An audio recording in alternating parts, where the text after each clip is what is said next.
Hey, this is Hans from Dakota Angler and Outfitter.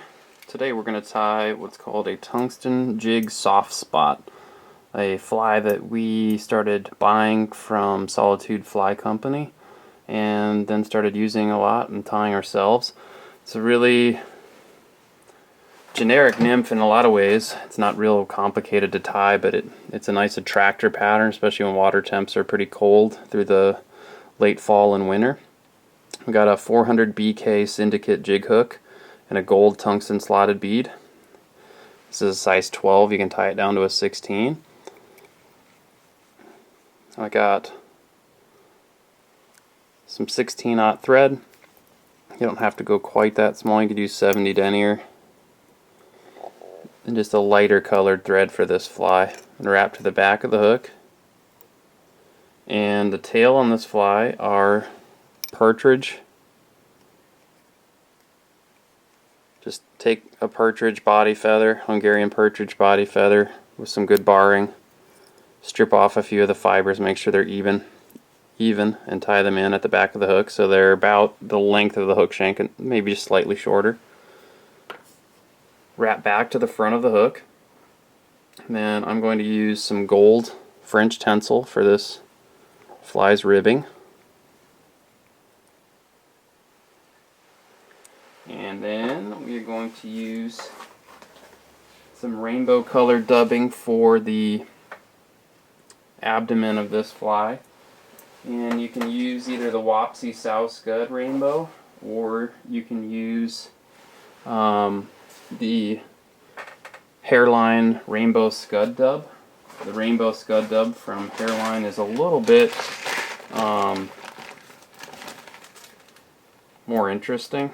It's made of more of an antron type material, so that's what I'm going to use. Has a little more flash to it. You don't need lots of this dubbing, so go pretty sparse. Get a pretty thin noodle that tapers slightly to the front. We'll slide that up to the hook shank. Wrap forward, just building a little bit as we go. It's okay if it's a little buggy. This is the Rainbow Scud dub from Hairline. Like I said, you could use the Wapsi Sow Scud tan rainbow or rainbow colors. Now we'll rib the fly. About 5 ribs, 4 or 5 ribs. Tie that off. Once you get to the thread, trim off your excess, and then we'll do the thorax, which is bright pink Sow Scud. You could also use bright pink, fluorescent pink ice dub as well.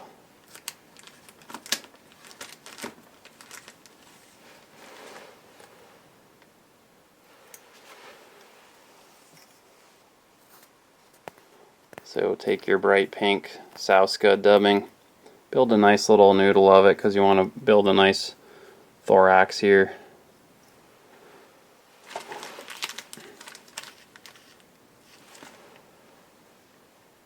I'll add just a tiny bit more.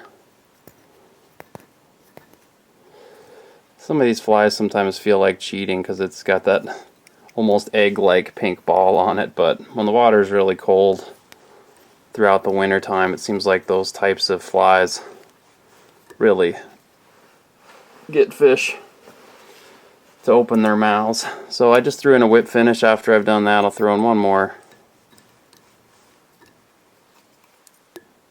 We'll trim off our thread, and that's it. Just an attractor nymph.